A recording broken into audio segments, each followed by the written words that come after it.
all of you. I welcome you to BYJU'S exam prep. I am Nikita, and today we are going to continue our RC toolkit. We've already had one session of our RC toolkit wherein we discussed skimming techniques, if you remember. This is the second session, and today we are going to discuss speed reading with a particular focus on reading speedily, reading with a sense of urgency. Right? Good noon, Varun. How are you? So this is something that's relevant for not just CAT but for all the MBA exams that ask you RC passages, right? So be it NAT, be it ZAT, IFT, any exam that is asking you RC passages, for that exam you will benefit by practicing speed reading. Okay. Now, one more lesson before we proceed. One thing that I would like to highlight, this should be SE practice. Practice speed reading. Because if I am asking you, if I'm instructing you, you please practice speed reading. Or if I'm requesting you, please practice speed reading. There I'm using practice as a verb and not as a noun. Okay, if I say, please practice speed reading. Okay, so there I am using practice as a verb. Okay, you is implied because I'm directly talking to you, so I skip it. Please, because I'm requesting you. Practice is a verb here. And what should you practice? Speed reading. So, when used as a verb, the spelling of practice in British English is SE. In American English, it is CE only. CE is what they use for practice being any part of speech. So practice as a noun will also take CE, practice as a verb will also take CE in American English. But in British English, there is a difference. There, practice with a CE is a noun and practice with an SE is a verb. Right, so here's the grammar lesson right in the beginning of the session. Good noon, Videep. Hi, Stroke. Hello, Rutuja. Hi, Faizan.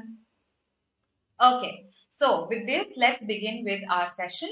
Before I begin this announcement, I hope all of you already registered for this All India Open CAT 2022 and the registration, this is going to be live from 9th to 18th, so you can register at any time in this duration and then take it. You'll not be able to take it after 18th.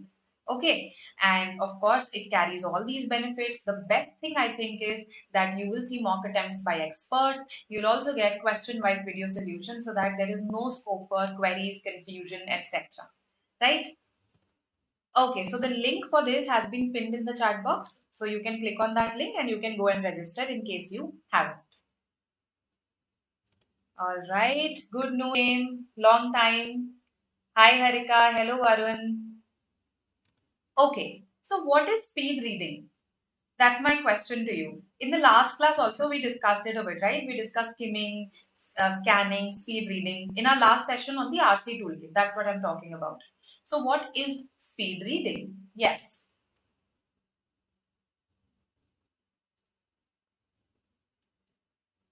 So there's this feature that WhatsApp has introduced, no, that you can listen to someone's messages at 2x, 3x speed. Yes. Is that what I mean by speed reading? Reading that fast? As a person speaks when you increase the speed to 3x? No, this is not what I mean there. Okay, because when you sometimes increase the speed to 3x, 4x, you're not able to understand what the other person is saying. So speed reading is not an enemy of comprehension. That's the first thing that you have to realize. It does not mean compromising on comprehension, and it does not have to compromise on comprehension. It's a common mental blockage that we have, that if I read speedily, I'll not understand things. And because of that, a lot of us hesitate from reading speedily. So, reading speedily, first of all, does not involve skipping chunks of information. You read everything. However, at the same time, you do not read word by word. That's also there. Right? Also, you don't read at a very leisurely pace, that it's okay if I understand it, it's okay. If I don't get it, I'll reread it. No, that's not the attitude that we carry when we speed read. We have to read with a relative sense of urgency, because we have to believe this genuinely, and this is the case in your exam, that you don't get a chance to reread that text. You have a time constraint in place, right? So read with a relative sense of urgency. I'm not saying start panicking, become anxious. No, it's not the intention here. But yes, don't read at a very leisurely pace that you have all the time in the world.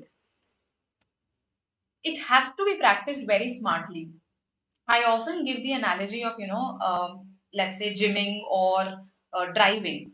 These are all skills, right? Gymming, driving, skills that you build. So if, let's say, you start gymming, right on the very first day, first of all, you don't start lifting very heavy weights. It's a gradual process. So on the first day, you'll be more focused on stretching, warm ups, right? You'll be lifting, lower weights. The focus will be more on your whether you're attempting the exercise correctly or not. Gradually, you increase the weights. Same goes for speed reading. If let's say a student's current reading speed is 200 words, just taking this as an example, and suddenly the student desires to increase it to 400 words right on the very first day, this how will this happen? If it happens, it will happen at the cost of comprehension, not otherwise. Right? So, first of all, building a good reading speed is a gradual process. That's what we get from the example of gymming. Secondly, from the example of driving in traffic, how do we have to practice speed reading smartly? The way we drive in traffic very smartly. When there's heavy traffic, we slow down our speed. When there's less traffic, we increase our speed. So in the same way, you can't read an entire passage at the same speed. There are going to be pieces of information that are more important. There are going to be pieces of information that are less important. So focus accordingly. Increase or decrease your speed accordingly. Similarly, there are going to be genres that you're extremely comfortable with. There you can speed read very smoothly. There are going to be genres that you're currently uncomfortable with. So there initially you will focus more on comprehension. So be smart about speed reading. And I think in the last session I specifically discussed with you that usually when reading the opening paragraph, do not go for a blind speed. Okay, don't go for a blind speed because you are right now diving into the passage. Okay, so you have to understand what the passage is focusing on. In the opening paragraph, focus on finding the key idea. Okay, because probably it's going to be discussed in the rest of the passage. Right? So it has to be practiced smartly. This is what you have to understand because students come to me and say, I started reading speedily. I could not get the passage at all. That's because you were reading it at the same speed, at the same high speed throughout the passage. That does not work. Right? Then, remember this, as I said right in the beginning, that speed reading is not inversely proportional to comprehension. This is a common misconception because of which students never attempt to speed read. In fact, sometimes it makes you more focused. Okay, when you're reading with a relative sense of urgency, when you devote yourself completely to it, it in fact increases your comprehension because you reduce your distractions in the process, right? And let me just state it. What is the reading speed required of you for your entrance exams?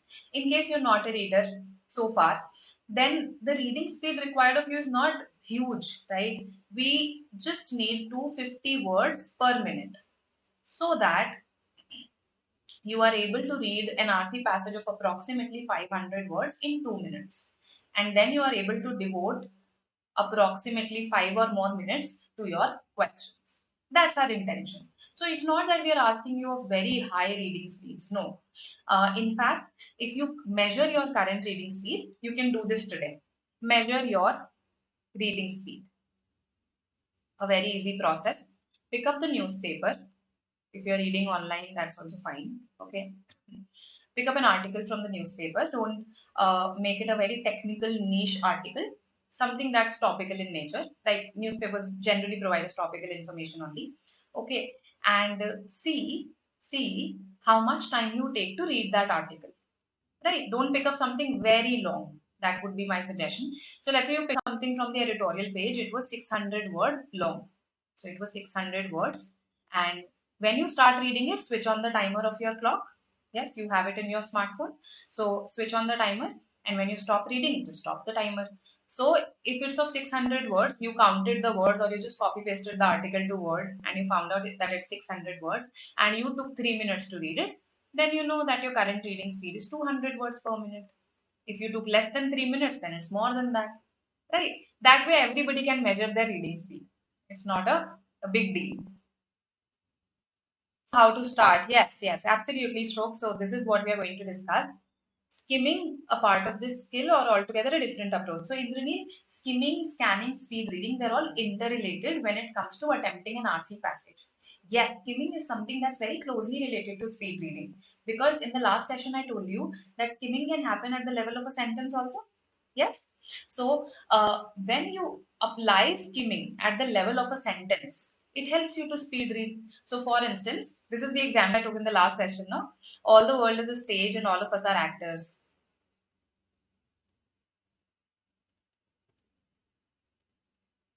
So it's a combination of two statements, right? So when you skim, you focus on the important words more. Ultimately, this helps you to read speedily. Focusing on the important words, skimming, and focusing more on the cream helps you to read speedily. So that way they are related. Okay. All right, all right. So ideal time, I will. So I think the ideal reading speed that your exams require of you, 250 words per minute. I'm not saying that you can't go higher than this. In case your reading speed is higher than this, nothing like it. The higher it is, the better. But it should not come at the cost of comprehension. So a good reading speed should be at least or more than this, at least 250 per minute, and it should be the one at which you are able to comprehend 70% of the passage at least, right? Okay, now how to practice it? See, it's not that you will be able to practice speed reading only through RC passages, because throughout the day there are only going to be a certain number of RC passages that you attempt. So let's say you attempted 2 RC passages, right? But you read a lot of other material also during the day, as part of your textbooks that you read, as part of the newspapers that you read, okay, as part of the non-fiction books that you are reading. I'm assuming that you're reading all of this. If not, please start, right? So in these also, practice speed reading depending on how comfortable you are with the topic that you are reading. If you're very less comfortable with, let's say, a particular subject, if it's a highly technical subject, let's say law, then of course you can't speed read blindly there, right? But if it's something as simple as business communication, right? I'm calling it simple because it follows the general rules of communication in a business context. That's all there is to it, right? So there you can you can read relatively speedily. So whenever you read with a relative sense of urgency, read in a distraction free environment, okay, so that you are not your speed is not hampered time and again by your mobile notifications, by your laptop notifications. Practice target based reading, okay, implement this. I advise this to every batch out there, and somehow very few students implement it, but those who do report massive improvements. For the next 21 days, right, for the next 21 days at night, okay, that's my preferred time, your preferred time would be different. At night, for just 20 minutes, not even asking half an hour, okay, for just 20 minutes, give yourself a target that, okay, so let's say on the first day notice how many pages you're able to read of a particular book in 20 minutes, let's say 10 pages. So give yourself a target of more than that on the second day, right? See how comfortably you are able to do it, how much do you remember after reading it, right? Accordingly, you can maintain the same on the second day or increase it. So basically, you should have a target in mind when you're reading. It automatically brings a urgency to your reading. Okay, so practice target based reading. Okay. Uh, there is a sectional time limit in NMAT. Okay, you get 26 minutes for your VARC section. Okay, so there is a time limit that operates. 26 minutes, 28 minutes. I think it's 26 minutes for 32 questions. That is what it was. Okay, basically there is a time limit that operates. You get approximately 45 seconds per question. That's what I remember, right? For VARC. Is it a good strategy to write down what you understood from each paragraph for reference, or is it of no additional use? So Abhinay, so it depends. If you are a beginner, if you are a beginner in reading, okay, and you face particular problems in retention and comprehension, meaning understanding the text and remembering, retaining what you've read. If those are your major problems, then initially this is a good crutch to use. Okay, so again, let's say for the next 21 days, for one RC passage, you can try this. Okay, or for one article every day, you can try this. That you note down in 8 to 10 words what you felt was the most important point of this paragraph, the key ideas of this paragraph. These could just be words, they don't even have to be complete sentences because it's entirely for your benefit. Gradually, your effort should be to try to make it a mental habit so that you wean out this habit, right? You know, you have to leave this crutch gradually, because in the exam, you will not have that kind of time that you will be able to write down also, right? So, a good crutch really to improve your retention, what all was given in the passage, what were the key ideas, and to improve comprehension, but gradually has to be left. Okay. So second and yes, third thing, it has to be consistent reading. For 21 days, you have to be consistent with it. Okay, no matter what happens in your life, every night you have to sit for 20 minutes, or every morning you have to sit for 20 minutes, whatever time suits you. So that is how we build speed. You know, on in one day I can't do it. It has to be consistent. That's the toughest part about RC passages, right? But we don't have a choice because in our CAT exam, two-thirds of the VARC section is RC passages. So we don't really have a choice but to read. And very important when we are reading, no, particularly because of technology, this culture has emerged that we are always eager to look up the meanings of words. I'm not saying it's a bad thing. It's always good to have an inquiring spirit, but sometimes students, they stop at each and every word. They stop at words very often to just click on their Kindle and look up the meaning, right? Unless it's absolutely important for your comprehension, unless you feel इसके आगे का तो समझ ही नहीं आएगा if I don't look up the meaning of this word, please don't do it till you finish an article, till you finish a chapter.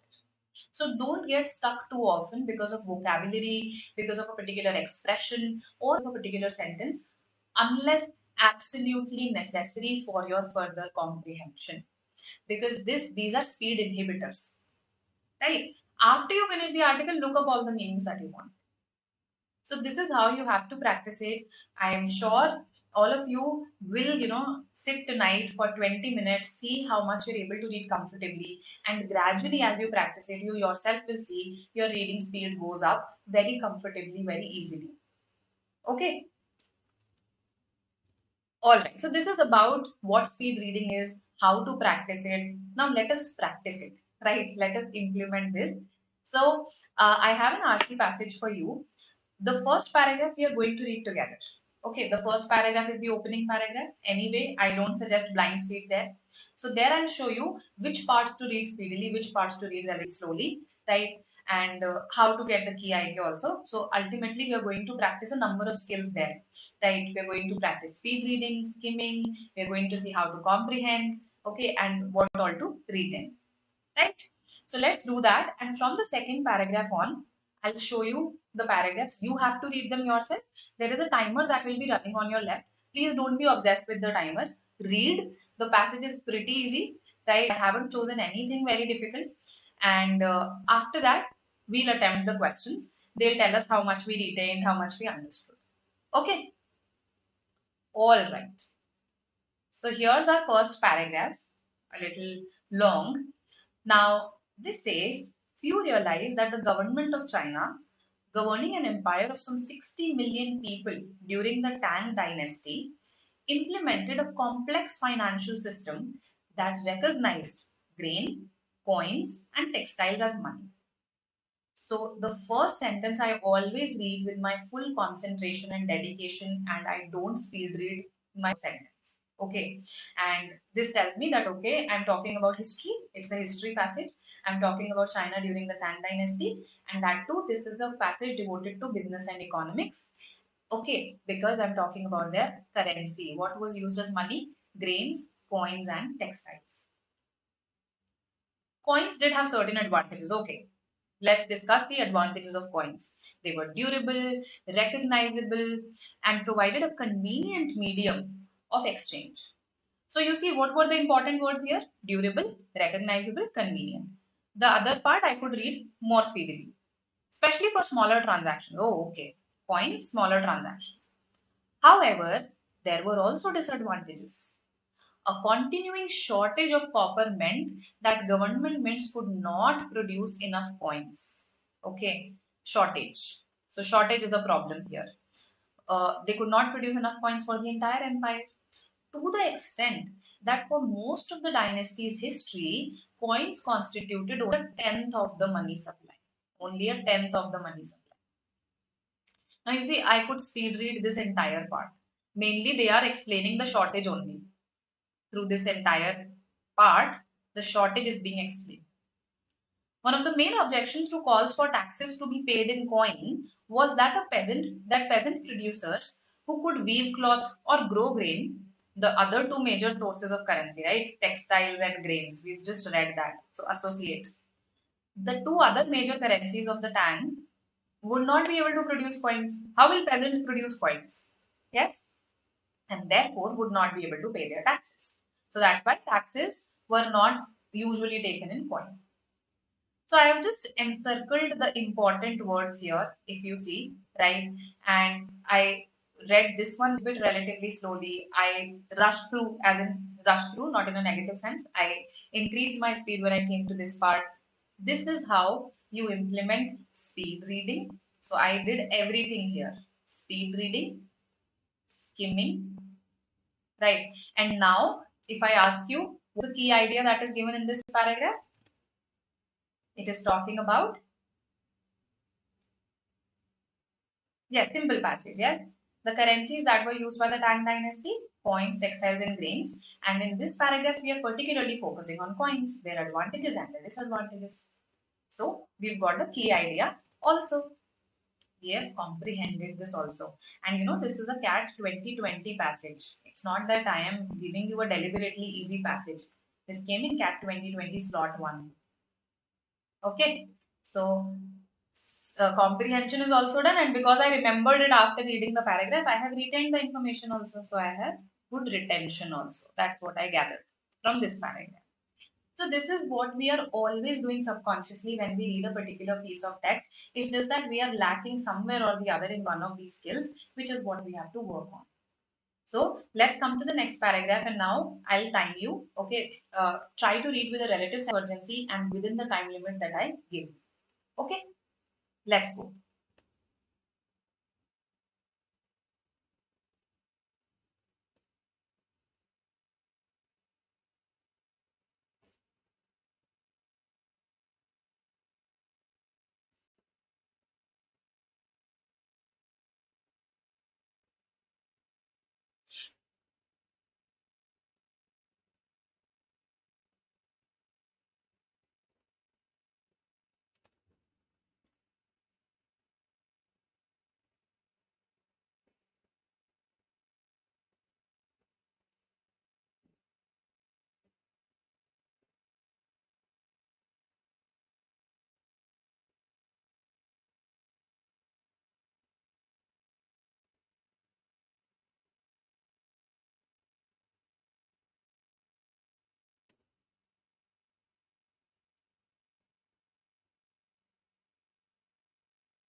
Done.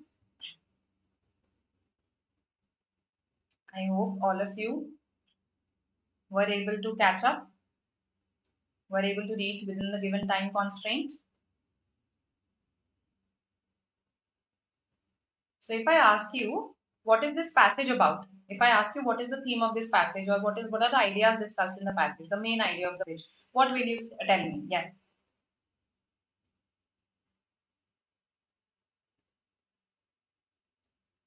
perfect. So what will you tell me? What is the main idea?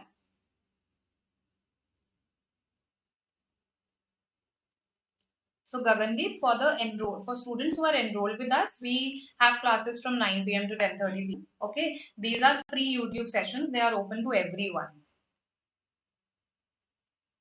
Yes. Tell me, what is the main idea of this passage? What is this passage primarily discussing?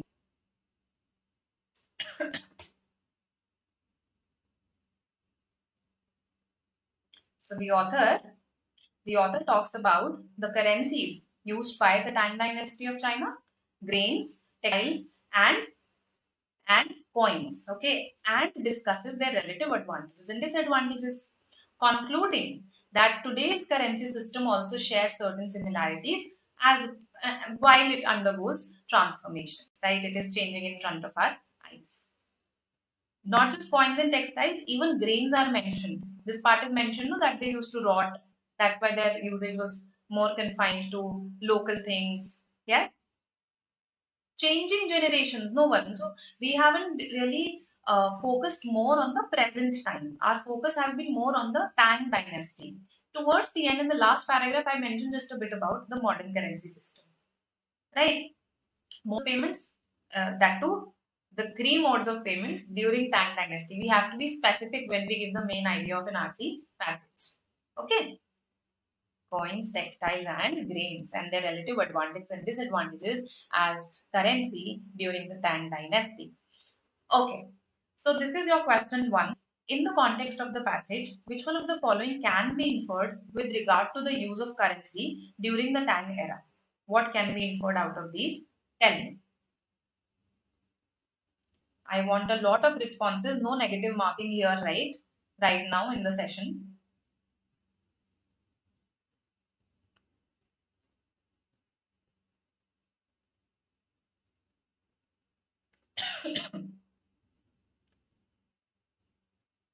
So what do you say, Varun?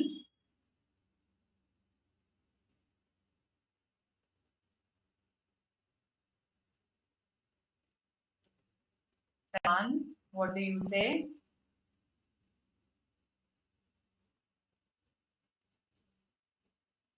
Vidhi,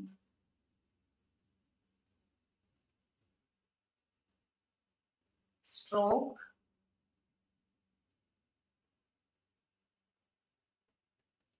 Rituja. I want responses from everyone. Prem, Harika, Shivani.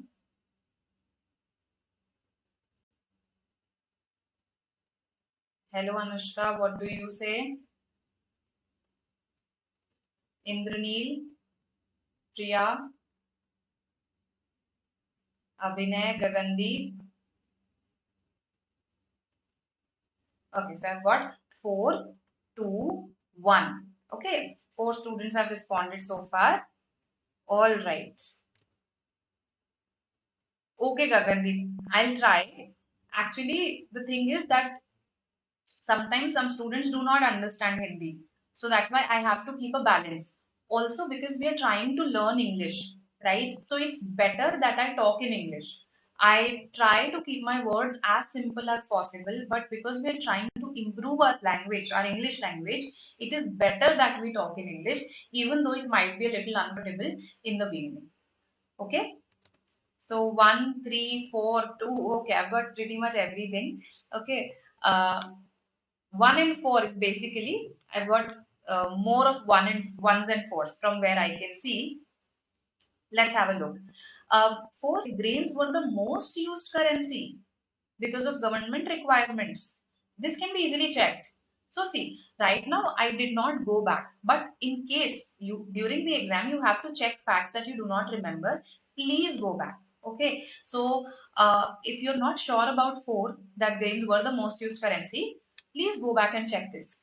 Okay, grains were not used nearly as much as coins and textiles. So this that means option 4 is entirely false as per the RC passage. So it cannot be inferred. This is false and this is rejected. Copper coins were more valuable and durable than textiles. Is it?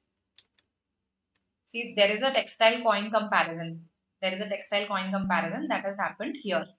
Right. So copper coins, in fact, see the values of different textiles were also more stable than the fluctuating values of coins.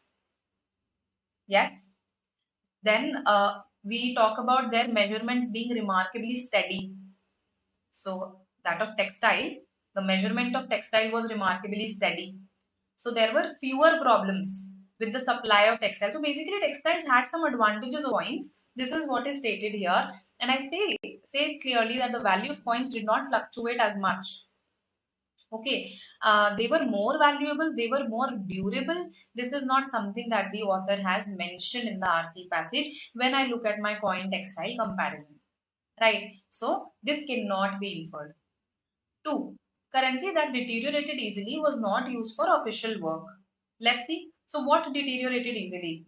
Usually the grains, right? They rotted easily.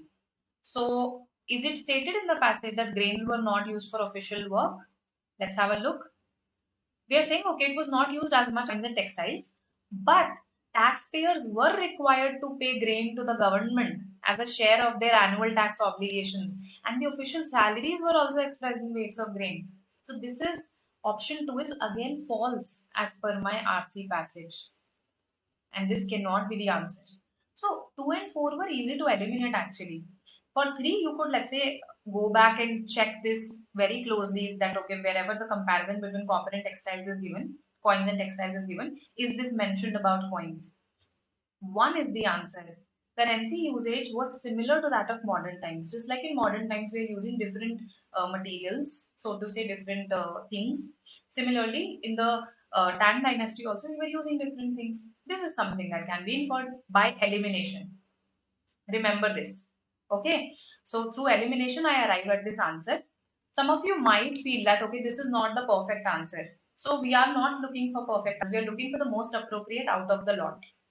So always eliminate. This is the biggest mistake that students make in an inference question. They first form their own opinions and then they look for the answer.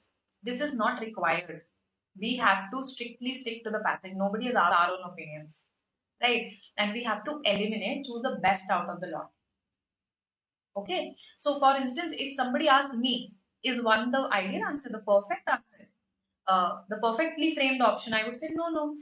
It rather have said that currency usage in the Tang era shares some similarities with that of the modern times, even though in the modern times it is undergoing transformation. That would be the most perfect, most complex sentence. But we have to eliminate and choose the best out of the lot. Remember that. Okay. Taciturn. Taciturn is somebody who talks less. Taciturn talks less. Reserved. A person who is reserved in nature. Okay, is a taciturn person. Right? Question 2. According to the passage, the modern currency system shares all of the following features with that of the Tang, except that. So the modern currency system does not share which feature. That's what I have to tell.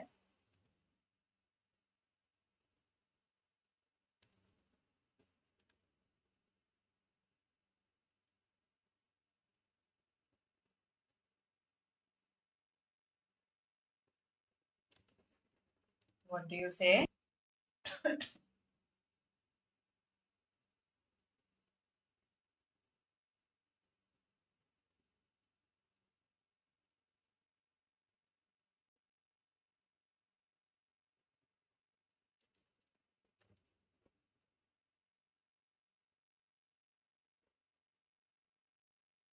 Tell me.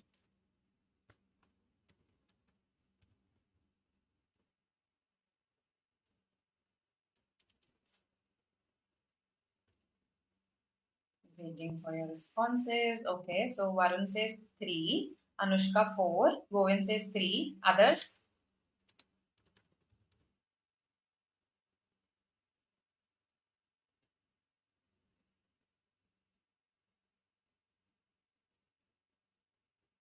4. Okay, so basically 3 versus 4. That is what has emerged so far. Anybody who has a different answer?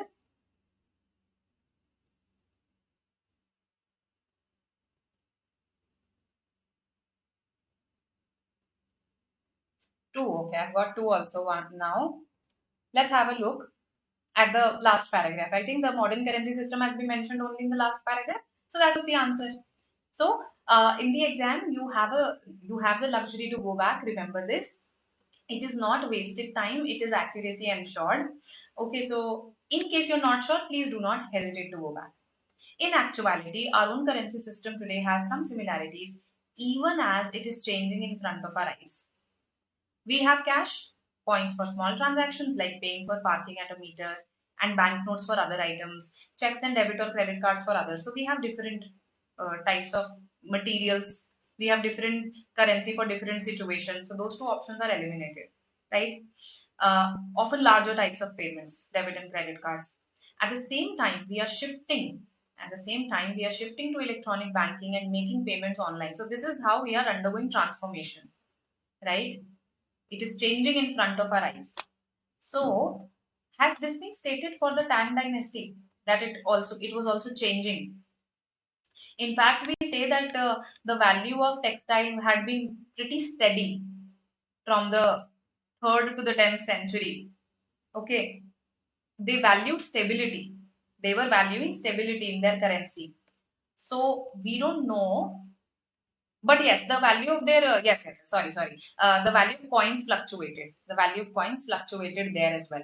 But whether their modes of currency were undergoing transformation or not, that has not been stated. Whether their modes of currency were under transformation, whether they discarded coins after a while and used something new, that has not been stated. So because that has not been stated, that emerges as the point of difference.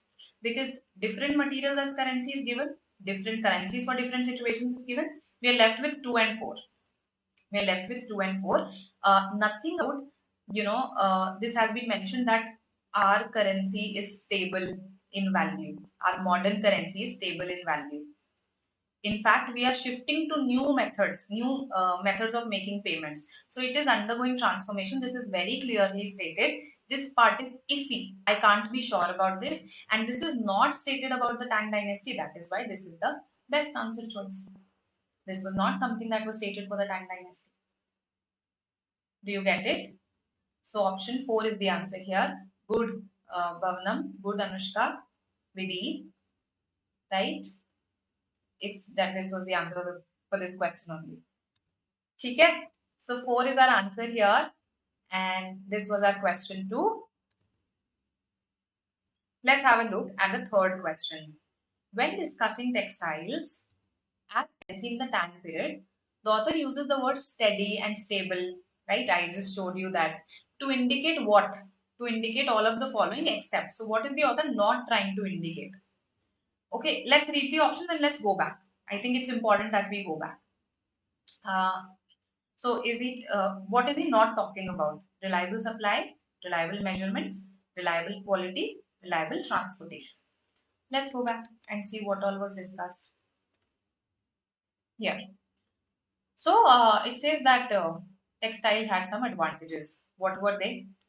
Uh, the production was widespread and there were fewer problems with the supply of textiles. So see, reliable supply is mentioned here. For large transactions, textiles weighed less than their equivalent in coins, since a string of coins could weigh as much as 4 kg. So less weight. Furthermore, the dimensions of a bolt of silk held remarkably steady from the 3rd to the 10th century, 56 centimeter wide and 12-meter long. Reliable measurement. The values of different textiles were also more stable than the fluctuating values of coins. If a particular thing's value keeps fluctuating from time to time, that somehow conveys to the consumer that its quality keeps on fluctuating, right? There is, it is probably an indicator. I'm not saying it is definitely an indicator, but it is probably an indicator of the quality, right? So from here, even reliable quality can be deduced. But when we are comparing textiles to coins, have we talked about transportation here? Yes, we haven't talked about transportation here in this paragraph. So I think I know what the answer should be. So what has the author not indicated? when he talks about steady and stable. See, steady and stable have been mentioned in that paragraph only. So I had to go back to that particular paragraph only, right? It mentions supply, it mentions measurements very, very clearly. So these are out of the window. Between these two, at least this can be inferred, but this can't even be inferred from that paragraph. So our answer is option 4, absolute. Okay, good, good, good. So this way, go back and reread that part. See, uh, why do we talk about speed reading or skimming in our first reading? Because later on, when we come to the questions and they're based on specific paragraphs, we can always go back and reread them with much more focus. Okay, so that is why we can afford to go for a speed reading in the first go, where we understand 70-80% of the RC passage. If we understand more than that, nothing like it. But itna bhi enough hai. That's what I'm trying to say. Okay, and when we attempt questions, it's okay to go back. Question 4. During the time period, which one of the following would not be would not be? See, please do not miss these nots, these accepts. It's important that you read this carefully. Okay, which one of the following would not be an economically sound decision for a small purchase? So it's a small purchase in the local market that is worth 1/8 of a bolt of cloth. Yes. So first you answer, then we'll go back and see. Yes. First I want to see what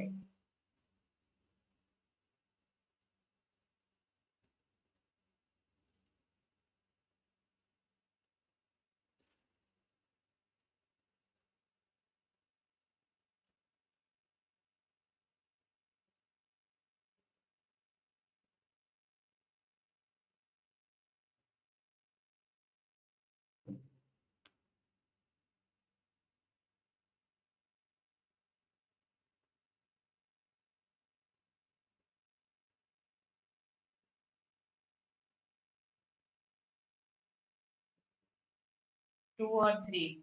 What would not be an economically sound decision? That's the question. So it's a small purchase. As per my passage, as per my passage, we actually did not prefer textiles for small purchases. Textiles were used for large transactions. For small transactions, we did not really use textiles, right? So see, unlike coins, textiles could not be used for small transactions. So if this person uses coins, that's fine. Using coins is fine. It's a small purchase in a local market. So coins ka transportation was also expensive. That has been stated. So if it's a local purchase, if it's a small purchase, using coins is fine. Similarly, because it's a local purchase, it's a small purchase. Using grains is also fine.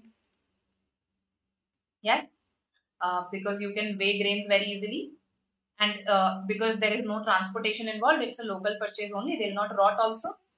They'll not rot. It's a local purchase. So don't you think options can be very easily eliminated? These two and three can be eliminated. These are economically sound decisions. What about 1 and 4? Now it comes to 1 versus 4. So this will tell me how much you remember from the passage. 1 versus 4.